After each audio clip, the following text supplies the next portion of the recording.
Hello students, आप सभी का स्वागत है आपके अपनी यूट्यूब चैनल में। तो आज हम क्लास 10th स्टूडेंट्स के लिए सोशल साइंस के क्वेश्चन पेपर को देखने वाले हैं। इसमें कई सारी ऐसी चीज़ें होंगी जो कि आपके लिए जाननी वो काफ़ी ज़्यादा ज़रूरी है। अगर आप उन चीज़ों को नहीं समझते हो तो इससे आपके एग्जामिनेशंस में मार्क्स कम आ सकते हैं। तो चलिए उन चीज़ों को समझते हैं और जो भी आपको मैं क्वेश्चंस और उसके आंसर्स को बताऊँगा तो उसको आप लोग अच्छे से ज़रूर याद करते जाएँ। तो इसमें सबसे पहली चीज़ तो ये है कि आपके एग्जामिनेशन में टोटल 60 क्वेश्चंस रहेंगे, जिसमें से आपको 50 के आंसर्स देने हैं, लेकिन मार्क्स आपको 40 ही मिलेंगे। ठीक है। 4 सेक्शन रहेगा, A B C D 4 sections होंगे। इसमें से जो पहला सेक्शन होगा ये आप लोग के लिए मोस्ट इम्पॉर्टेंट सेक्शन है, क्योंकि इसमें जो क्वेश्चंस रहेंगे वो नॉर्मल टाइप के रहेंगे।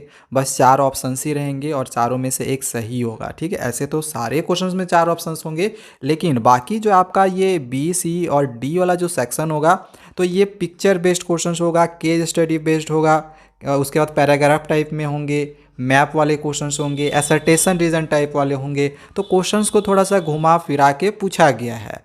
ठीक है, तो ये आप लोग के लिए थोड़ा सा डिफ़िकल्ट हो सकता है, इस वजह से आप लोग के लिए ये सेक्शन ए मोस्ट इंपॉर्टेंट है और आपको कोशिश करना है कि सेक्शन ए से आपका कोई भी सवाल ना छूटे। इसके लिए मैंने इंपॉर्टेंट MCQ के क्वेश्चंस भी बनाए हुए हैं अपने चैनल पे। अगर आपको देखना होगा तो डिस्क्रिप्शन पे मैं लिंक दे दूंगा, आप जाके देख सकते हो। वहाँ से चैप्टर वाइज मैंने बताया हुआ, अगर आप चैप्टर वाइज MCQ कर लिए तो फिर आपको अच्छे मार्क्स लाने से कोई नहीं रोक सकता है, आपका एक भी मार्क्स कम नहीं आएगा। यहाँ पे जो 20 क्वेश्चंस रहेंगे उसमें से आपका मार्क्स नहीं कटेगा। ठीक है, बाकी क्वेश्चंस के लिए आपको प्रैक्टिस करने की ज़रूरत पड़ेगी, जो कि अभी मैं आप लोग को ये क्वेश्चन पेपर दिखा के करवा दूंगा। ठीक है, बाकी जो पहले वाला 20 क्वेश्चन है उसकी भी प्रैक्टिस अभी मैं आपको करवाऊंगा।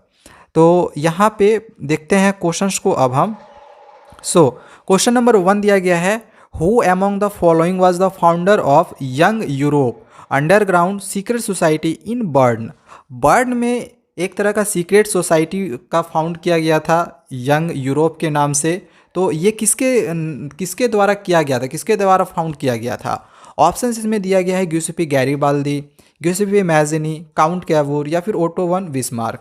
राइट आंसर का इसका क्या होगा? Option B, Giuseppe Mazzini. Next आगे आते हैं क्वेश्चन नंबर 2 में।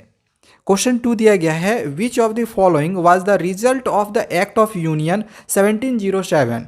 जो एक्ट ऑफ यूनियन 1707 है उससे इसमें से कौन सा रिजल्ट शामिल है? Unification of Germany, unification of the kingdom of great Britain, unification of Italy या फिर unification of Vietnam. Right answer इसका क्या होगा? फिर से ऑप्शन बी ही सही जवाब होगा, unification of the kingdom of great Britain. Next question number 3। अब क्वेश्चन नंबर 3 दिया गया है कि identify the correct statement with regard to the Zollverein from the following options.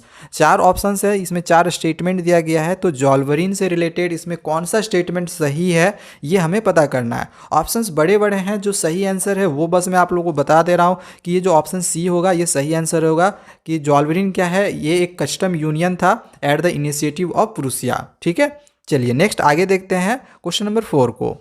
Which of the following countries were involved in the 3 wars with Prussia and ended with victory and unification of Germany?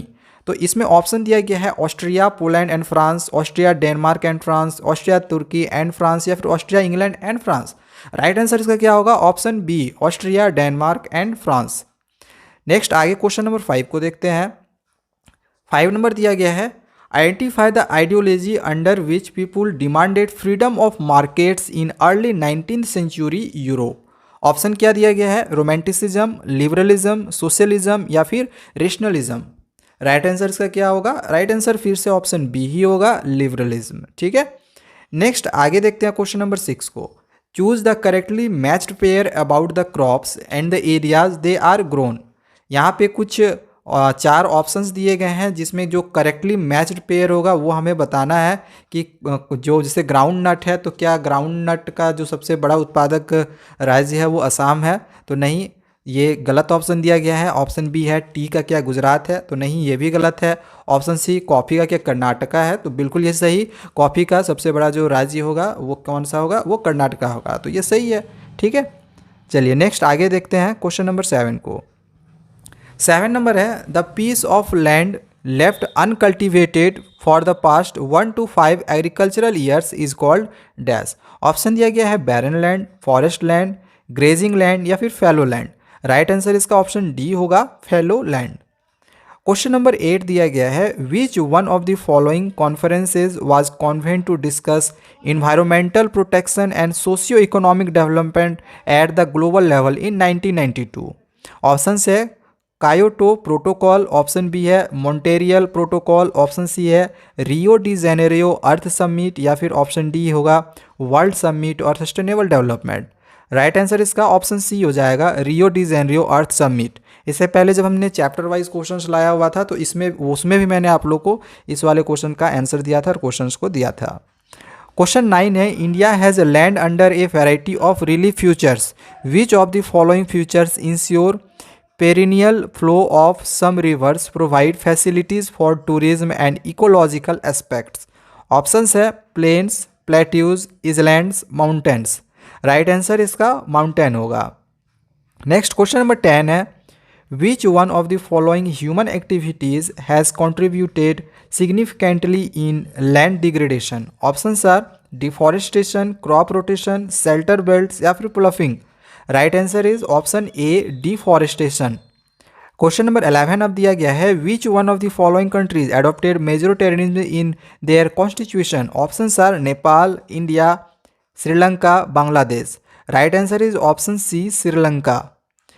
Question number 12 है, identify the significant reason of power sharing from the following options. Options दिया गया है reduces socio economic conflicts, option B है provides ethnic cultural development, option C है allows people to enjoy specific rights, और option D restricts supremacy of one party. Right answer is option A, reduces socio economics conflicts. Question number 13 दिया गया है, apart from the central and the state government Belgium has a third kind of government as well. Identify this third kind of government from the following options. Options are democratic government, option B socialist government, option C community government, और option D liberal government. Right answer is option C, community government. Next question number 14 है, which of the following countries is an example of coming together federation. Options are India, Sri Lanka, USA और Belgium. Right answer is option C, USA. Question number 15 दिया गया है, why is the power shared amongst different organs of government called as horizontal distribution of power. Identify the correct reason. इसमें से जो correct reason है वो हमें identify करना है। तो ऑप्शन बड़े बड़े हैं, इसलिए मैं आपको इसका राइट ऑप्शन जो है वो बता दे रहा हूँ। इसका जो सही जवाब है वो ऑप्शन बी होगा, it allows different organs of government to be placed at the same level. Next आगे देखते हैं अब हम क्वेश्चन नंबर 16 को। 16 है, in India's federal system the central and the state governments have the power to legislate on all those subjects which are included in the. अब option दिया गया है union list, state list, concurrent list और residuary subjects. Right answer इसका क्या होगा, option C, concurrent list. Next आगे देखते हैं क्वेश्चन नंबर 17 को। 17 है, which of the following states of India enjoy special powers under article 371A of the constitution of India. Options are Nagaland, Rajasthan, Himachal Pradesh और Tamil Nadu. Right answer is option A, Nagaland. Next आगे देखते हैं question number 18 को। 18 है, which one of the following is an example of primary sector activity. इसमें से कौन सा एक एग्जाम्पल है प्राइमरी सेक्टर एक्टिविटी का। तो राइट आंसर इसका ऑप्शन सी होगा, फार्मिंग। फार्मिंग एक प्राइमरी सेक्टर एक्टिविटी है, ठीक है। नेक्स्ट आगे देखते हैं 19 number, which of the following measures the proportion of literate population in the 7 and above age group. Options are option A net attendance ratio, option B enrolment rate, option C literacy rate और option D drop out ratio. Right answer is option C, literacy rate. Question number 20 is, which one of the following is the correct meaning of average income. इसमें से average income का कौन सा एक correct meaning है। तो options बड़े हैं, इस वजह से फिर से मैं आपको इसका जो सही जवाब है वो बता रहा हूँ। जो सही आंसर है वो आपका ऑप्शन बी हो जाएगा, the total income of the country divided by it's total population, ठीक है। नेक्स्ट आगे देखते हैं क्वेश्चन नंबर 21 को। विच one of the following best describes human development index. तो ऑप्शन इसमें दिया गया ABCD करके, इसका जो राइट आंसर होगा वो आपका फिर से ऑप्शन बी ही होगा, improvement in health, education and income. Question number 22 दिया गया है, consequences of environmental degradation do not respect national और state boundaries, which of the following is the essence of this statement? Options are economic development, human development, sustainable development और national development. Right answer is option C, sustainable development. Question number 23 है, which of the following examples fall under an organised sector? Right answer इसका होगा option B, an engineer getting all employment benefits. Next आगे देखते हैं question number 24 को। Question number 24 दिया गया है, Mahatma Gandhi national rural employment guarantee act 2005 states a guarantee of minimum 100 days of employment per year. If government is unable to fulfill these 100 days of an employment, the government would have to, अब इसमें से हमें choose करना सही है answer है, तो option A दिया गया है, पे the compensation in lie of this days. तो यही आपका सही जवाब हो जाएगा, ऑप्शन ए। ठीक है, चलिए नेक्स्ट आगे देखते हैं। अब आगे जो हम लोग का सेक्शन बी होगा, इसमें पिक्चर बेस्ड क्वेश्चंस हमें देखने को मिलेंगे। तो आपको बस पिक्चर देखना है और ये किससे रिलेटेड है वो आपको जो ऑप्शंस मिलेंगे उसको देख के हमें टिक कर देना है। तो यहाँ पे ये पिक्चर है, ये किससे रिलेटेड है? तो ये जर्मेनिया से रिलेटेड ये पिक्चर है, तो ये आपका राइट आंसर हो जाएगा। ठीक है, नेक्स्ट यहाँ पे आगे देखते हैं क्वेश्चन नंबर 26 को।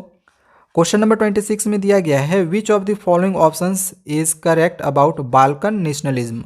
बाल्कन नेशनलिज्म से रिलेटेड इसमें कौन सा स्टेटमेंट सही है? इसमें 3 स्टेटमेंट दिए गए हैं, इसमें से ऑप्शन ए दिया गया है, क्या 1 और 2 दोनों सही है, 2 और 3 सही है, ओनली 2 सही है, क्या सिर्फ 2 सही है, या फिर सिर्फ 1 सही है? तो इसमें जो ऑप्शन 1 दिया गया है, the Balkan region became part of the conflict because of the Ottoman empire, ये बिल्कुल सही स्टेटमेंट है बाल्कन नेशनलिज्म से रिलेटेड, तो ये सही होना चाहिए।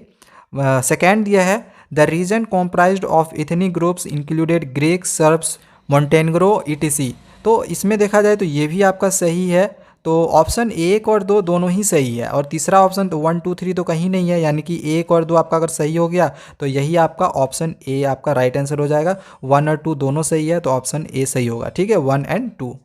नेक्स्ट आगे देखते हैं अब हम क्वेश्चन नंबर 27 को। 27 है, why did the weavers in Silesia revolt against contractors in 1845? Identify the appropriate reason from the following options. Options इसमें दिए गए हैं, contractors did not pay their dues, option B है contractors appointed few on high post, option C है contractors used government policies, और option 4 contractors gave them loans on high interest. Right answer is option A, contractors did not pay their dues. Next, question number 28 is, identify the major aspects that helped in the formation of a nation state in Britain. तो इसमें option दिया गया है, in 1688 the monarch of Britain fought war with English parliament, option B है the parliament through a bloodless revolution seized power from the monarchy. तो यही option आपका सही हो जाएगा। ठीक है, राइट आंसर आपका ऑप्शन बी होगा। देखिए, जो हमें सही करेक्ट आंसर पता होगा तो फिर वो उसमें हम टिक कर लेंगे, बाकी आंसर्स को आपको पढ़ने का भी ज़रूरत नहीं है। ठीक है, आपका इससे समय भी बचेगा। नेक्स्ट आई क्वेश्चन नंबर 29 को देखते हैं, identify the soil with the help of clues given below. अब इसमें कुछ क्लूज दिए गए हैं, इस क्लूज को ध्यान से पढ़ना है और हमें किस तरह का सॉइल है वो पता करना है। तो ऑप्शन दिया गया है, इसमें जो क्लूज है वो दिया गया है, develops in areas with high temperature and heavy rainfall, is low in humus content, और found in the hilly areas of Karnataka, Kerala and Tamil Nadu. तो इसमें राइट आंसर आपका ऑप्शन क्या हो जाएगा? Option D, laterite, laterite soil. ये क्या होता है, इसमें लो ह्यूमस रहता है, ये जनरली जो है हिली एरियाज़ कर्नाटका जैसे हो गया, केरल हो गया, तमिलनाडु है, वहाँ पाया जाता है। ठीक है, और इसके लिए हेवी रेनफॉल भी चाहिए, हाई टेम्परेचर चाहिए, तो ये लेटराइट सॉइल होगा राइट आंसर। नेक्स्ट आगे देखते हैं हम लोग क्वेश्चन नंबर 30 को। क्वेश्चन नंबर 30 है, which of the following categories of resources can we put tidal energy in? Options are renewable resources, option B non renewable resources, option C actual resources, और option D potential resources. Right answer is option A, renewable resources. Question number 31 दिया गया है, consider the following statements on power sharing and select the answer using the codes given below. अच्छा, इसमें फिर से 4 statement दिए गए हैं और चारों स्टेटमेंट्स में हमें पता करना है कि पावर शेयरिंग से रिलेटेड कौन सा स्टेटमेंट सही है। ठीक है, तो ऑप्शन इसमें फर्स्ट जो स्टेटमेंट है वो दिया गया है, it is good for democracy. क्या ये डेमोक्रेसी के लिए अच्छा है? तो बिल्कुल पावर शेयरिंग जो है डेमोक्रेसी के लिए अच्छा है। सेकेंड इसमें स्टेटमेंट है, it creates harmony in different groups. तो ये भी आपका सही है, यानी ऑप्शन 1 और 2 दोनों हमें सही लग रहा है, तो ये दोनों सही है। जो थर्ड स्टेटमेंट है ये दिया गया है, it brings transparency in the governments. तो ये भी आपका जो ऑप्शन है ये भी सही है पावर शेयरिंग से रिलेटेड। तो 1, 2 और 3 तीनों सही है। सो आपका जो राइट आंसर होगा, इसमें ऑप्शन देख लो 1, 2, 3 ए नंबर वाला है, तो ये आपका सही हो जाएगा option A. Option A is right answer. ठीक है, तो ये हो गया क्वेश्चन नंबर 31। चलिए आगे देखते हैं अब हम क्वेश्चन नंबर 32 को। क्वेश्चन नंबर 32 दिया गया है, how does judiciary acts as an umpire in a federal nation. Options are, judiciary rules over centre and state. Option B, centre and judiciary work collectively. Option C, courts can change structure of constitution. और option D, courts use the power to interpret the constitution. Right answer इसका option D होगा। ठीक है, courts use the power to interpret the constitution. अब question number 33 को हम देखते हैं, जो कि एक एसर्टेशन रीजन टाइप वाला क्वेश्चन है। तो एसर्टेशन इसमें दिया गया है कि Sri Lanka adopted Sinhala as the only official language of the state. और इसका रीज़न दे दिया गया है कि the government of Sri Lanka wanted to foster their culture, language and religions. अब ऑप्शन इसमें दिया गया है, both A and R true. क्या एसर्टेशन सही है? तो बिल्कुल एसर्टेशन जो यहाँ पे सही है, Sri Lanka adopted Sinhala as the only official language of the state. और रीज़न भी इसका यहाँ पे सही दिया गया है, और साथ ही जो एसर्टेशन का जो एक्सप्लेनेशन किया गया है ना, वो भी बिल्कुल सही है। तो आपका जो राइट आंसर होगा वो ऑप्शन ए ही होगा। ठीक है, अब क्वेश्चन नंबर 34 को देखते हैं, जो कि एक मैचिंग टाइप वाला क्वेश्चन है। जब भी मैचिंग टाइप वाले क्वेश्चन रहे तो आपको क्या करना है, पहले क्वेश्चन में मैच कर लेना है, उसके बाद फिर आपको ऑप्शन देखना है। जैसे यहाँ पे मैं आपको एग्जांपल बता रहा हूँ, इंफॉर्मेशन टेक्नोलॉजी, यहाँ पे ये किससे रिलेटेड है? तो ये ऑप्शन इसका 4 होगा, इंफॉर्मेशन टेक्नोलॉजी का रेसिडुअरी सब्जेक्ट्स होगा। इसके बाद सेकेंड, पुलिस। पुलिस इसमें से किससे रिलेटेड होगा? तो ये जो पुलिस है ये आपका स्टेट लिस्ट होगा। ठीक है, इसके बाद एजुकेशन। एजुकेशन किससे रिलेटेड है? तो कॉन्करेंट लिस्ट से, तो ये हो जाएगा। और डिफेंस जो है यानी 4 का ये बच गया 2 नंबर, तो ये हो गया। यानी कि 1 का हमने किस में किया? 4। तो 1 का 4 किस में है? 1 का 4 ऑप्शन ए में है, सी में है और डी में है, तो इसमें से कोई एक ऑप्शन हम लोग का सही होगा। इसके बाद जो सेकेंड ऑप्शन किए हैं ये हम लोग का थर्ड में किए हैं, यानी कि 2 का 3। तो 2 का 3 हमें देखना है ए और सी में। तो ए में यहाँ पे देखो 2 का 3 दिया यानी ये सही है।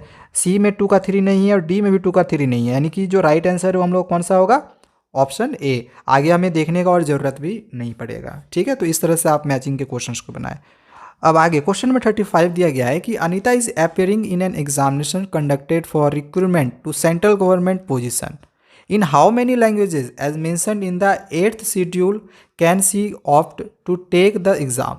Select the appropriate options. Options are, इसमें लैंग्वेजेस कितने होंगे वो ऑप्शन दिया गया है 18, 21, 22 और 25। Right answer is option C 22। Next question number 36, identify the administrative system of Indian government with the help of following information. यहाँ पे कुछ इन्फॉर्मेशन दिए गए हैं और इस इन्फॉर्मेशन को देखते हुए हमें इसमें से जो है चूज़ करना है कौन सा सही जवाब होगा। ठीक है, सो इसमें हम ऑप्शंस जो यहाँ पे स्टेटमेंट है उस ऑप्शंस को देखते हैं। ऑप्शन दिया गया है, power shared between central and state government to local government. Second statement है, it is called a third tier of the government. और थर्ड स्टेटमेंट दिया गया है, the state governments are required to share some powers and revenue with them. अब हम यहाँ पे देख लेते हैं इसके ऑप्शंस को। तो ऑप्शंस इसमें है फेडरल सिस्टम, वो फेडरल सिस्टम है, यूनिटरी फेडरल सिस्टम है, डिसेंट्रलाइज्ड सिस्टम है या फिर यूनिटरी सिस्टम है। Right answer is option C. यहाँ पे हमने जो देखा ये एक तरह का डिसेंट्रलाइज्ड सिस्टम है। ठीक है ना, चलिए नेक्स्ट आगे देखते हैं क्वेश्चन नंबर 37 को। क्वेश्चन नंबर 37 अब दिया गया है कि विच of the following options prove that India is a quasi federal state. इसमें 4 ऑप्शंस है, चारों ऑप्शंस में से कौन कौन सा ऑप्शन ये प्रूव करता है कि जो इंडिया है वे एक तरह का क्वासी फेडरल स्टेट है।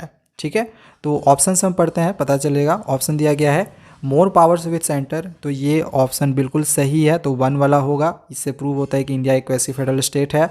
सेकेंड ऑप्शन दिया गया है रेसिडुअरी सब्जेक्ट्स विद सेंटर, तो ये भी सही है, सेकेंड वाला भी सही है। इसके बाद थर्ड जो ऑप्शन है वो दिया गया है कि equal subjects with centre and states, तो ये गलत है, थर्ड वाला नहीं होगा। फोर्थ में दिया गया है currency and railways with centre, तो 4 वाला एक होगा, यानी 1, 2 और 4 ऑप्शन होगा सही। तो 1, 2, 4 हम यहाँ पे देख लेते हैं कहाँ है, 1, 2, 4 ऑप्शन बी में है। सो ये आपका राइट आंसर हो जाएगा ऑप्शन बी। ठीक है, चलिए क्वेश्चन नंबर 38 को देखते हैं। Identify the correct statement about the theory of federalism in the Indian constitution. अब फिर से हमें यहाँ 4 स्टेटमेंट दिए हुए हैं और इन चारों स्टेटमेंट्स को पढ़ के हमें बताना है कि कौन सा जो स्टेटमेंट है वो करेक्ट है, जो कि रिलेटेड होगा theory of federalism in the Indian constitution. Okay, तो इसमें हम ऑप्शंस फिर से पढ़ लेते हैं। ऑप्शन 1 नंबर दिया गया है कि the constitution declare India as a union states, तो ये ऑप्शन सही है, तो 1 वाला होगा। सेकेंड दिया गया sharing of power between the union government and the state government is basic to the structure of the constitution, तो ये भी आपका सही है, तो 2 वाला भी हो जाएगा। तो ऑप्शन में अगर आप देखो तो ऑप्शन ए में 1 और 2 दिया हुआ है, तो ये आपका सही आंसर होगा। ठीक है, तो यहीं पे आपका ऑप्शन मिल जाएगा, वह option A is a right answer. ठीक है, चलिए आगे देखते हैं क्वेश्चन नंबर 39 को। 39 फिर से असर्टेशन रीजन टाइप वाला क्वेश्चन हमें देखने को मिल रहा है। अब इस वाले क्वेश्चन में दिया गया है कि असर्टेशन है human development mention how much socio economic development has happened in a country. सबसे पहले आप हमें ये बताएं क्या ये असर्टेशन सही है। बिल्कुल, ये असर्टेशन आपका सही दिया गया है। ठीक है, नेक्स्ट रीजन को देखते हैं। Comparison of national income of 2 countries explains human development index. अब देखो ये जो रीज़न दिया गया है ना इसका, ये बिल्कुल गलत है, तो राइट आंसर क्या होगा, ऑप्शन सी हो जाएगा। असर्टेशन सही है, रीजन गलत है, तो ऑप्शन सी हो गया सही आंसर। ठीक है, आगे हमें और कुछ भी पढ़ने का भी ज़रूरत नहीं पड़ेगा। अब आगे क्वेश्चन नंबर 40 दिया गया है choose the correct option from the following. यहाँ पे 4 ऑप्शन दिए गए हैं, इसमें से कौन सा राइट आंसर होगा वो हमें चूज करना है। तो कुरियर का दिया गया है टर्सरी सेक्टर, क्या कुरियर टर्सरी सेक्टर से रिलेटेड है, तो बिल्कुल सही है, कुरियर टर्सरी सेक्टर्स में ही आते हैं, तो यहीं पे हम लोग का आंसर मिल गया, राइट आंसर ऑप्शन ए हो जाएगा। ठीक है, अब हम क्वेश्चन नंबर 41 को देखते हैं। क्वेश्चन थोड़ा सा बड़ा है, मैं यहाँ पे आपको शॉर्ट में क्वेश्चन को समझा देता हूँ। ठीक है, तो क्वेश्चन में इसमें ये दिया गया है कि रीता एक मल्टीनेशनल कंपनी में काम कर रही है, एम्प्लॉय है। ठीक है, और प्रत्येक 3 साल के बाद उसका ट्रांसफ़र होता है, प्रत्येक 3 साल के बाद ट्रांसफ़र होता है। तो ट्रांसफ़र जब होता है तो चूज़ करने के लिए बोला जाता है कि आप किस कंट्री में जाना चाहते हैं। तो यहाँ पे कंट्री का नाम दिया गया है और मंथली यहाँ पे इनकम दिया गया है। इससे पहले मंथली मंथ में इतना इनकम होगा, सेकेंड में इतना, थर्ड में इतना, फोर्थ में इतना, फिफ्थ में इतना। तो यहाँ पे क्वेश्चन दिया गया है क्या, इसको हम पढ़ते हैं। Identify the reason for which Rita has chosen country A. Rita ने कंट्री ए को चूज़ किया, कंट्री ए को रीता ने चूज़ किया। क्यों किया कंट्री ए को चूज़, वो हमें पता करना है। ठीक है, कंट्री ए को रीता ने क्यों चूज़ किया, तो ऑप्शन देखते हैं। ऑप्शन दिया गया है most of its citizens are rich and stable. इसमें ज़्यादातर जो सिटीजन्स हैं वे अमीर हैं और स्टेबल हैं। ठीक है, option B has most equitable distribution of income. Country A में अगर आप देखो तो जो इनकम दिया गया है इसमें ज़्यादा फर्क आपको दिखाई नहीं देगा, ज़्यादा अंतर दिखाई नहीं देगा। 9,500 फिर 10,500, 9,800, मतलब देखा जाए तो इक्विटेबल है और स्टेबल है। ठीक है, तो राइट आंसर ये आपका ऑप्शन बी ही होगा। यही कारण है कि रीता ने कंट्री ए को चूज़ किया था। ठीक है, अब बाकी अगर आप यहाँ पे कंट्री का देखो तो स्टेबल नहीं है, तो किसी में कम इनकम है, सो इस वजह से बी और सी को उसने चूज़ नहीं किया, और जो कंट्री ए है उसने कंट्री ए को चूज़ किया। सो राइट आंसर इसका ऑप्शन बी हो जाएगा। ठीक है, नेक्स्ट आगे देखते हैं क्वेश्चन नंबर 42 को। क्वेश्चन दिया गया है Vijay is under nourished as his weight is 45 kgs and his height is 1.78 metres. Find out his body mass index, यानी BMI हमें निकालना है। तो BMI हम कैसे निकालते हैं, इसके लिए एक फॉर्मूला है। BMI का एक फॉर्मूला है जो कि आप लोग को याद करना पड़ेगा। अगर एग्जामिनेशन में BMI निकालने के लिए आ जाता है तो ये फॉर्मूला आप लोग याद रख ले, वेट बाई हाइट का स्क्वायर। ठीक है, ये आपका फॉर्मूला है, बस ये आप ध्यान रखें। तो क्वेश्चन में हम देख लेंगे वेट कितना दिया गया है, 45 दिया गया, हाइट कितना दिया गया है, 1.78 दिया गया है, इस तरह से। ठीक है, अब इसको हम सॉल्व कर लेंगे। सॉल्व करने के बाद जो भी आपका आंसर आएगा वही आंसर हो जाएगा। देखिए इसमें जो राइट आंसर होगा वो आपका ऑप्शन सी होगा, 14.7। जब आप इसे सॉल्व करोगे तो सॉल्व करने के बाद 14.21 आएगा, जबकि ऑप्शन में कहीं पर भी 14.21 देखने को नहीं मिल रहा है। ठीक है, तो इसमें थोड़ा आंसर भी मिस्टेक है, जो राइट आंसर होगा वो 14.7 ही होगा। ठीक है। चलिए नेक्स्ट आगे देखते हैं क्वेश्चन नंबर 43 को। तो क्वेश्चन नंबर 43 इसमें थोड़ा क्वेश्चन बड़ा है, पढ़ते हैं। A woman works at a sweet shop in her village on a contract basis and gets meagre salary after working the entire day. She does not get any holidays और paid leave. Rather, her employer deducts her salary whenever she is absent from work. Find out in which of the following sectors she is working. बताना है कि कौन से sector पे वो work कर रही है, प्राइमरी सेक्टर पे, सर्विस सेक्टर पे, ऑर्गेनाइज सेक्टर और ऑप्शन डी अनऑर्गेनाइज सेक्टर। इसका जो राइट आंसर है वो ऑप्शन डी होगा, अनऑर्गेनाइज सेक्टर। अनऑर्गेनाइज सेक्टर में क्या होता है, जब कोई अपसेंट करता है तो उसका सैलरी कट जाता है, ठीक है, उसका जो जॉब है वो भी स्टेबल नहीं है। तो इस वजह से जो आपका राइट आंसर है वो ऑप्शन डी होगा, अनऑर्गेनाइज सेक्टर। ठीक है, चलिए नेक्स्ट आगे देखते हैं क्वेश्चन नंबर 44 को। क्वेश्चन दिया गया है, according to 2017-2018 data the share of different sectors in employment in India was. Primary sectors का दिया गया 44%, सेकेंडरी सेक्टर का दिया गया 25% और टर्सरी का दिया गया है 31%। Out of the three sectors why did the ratio of employment in primary sector high.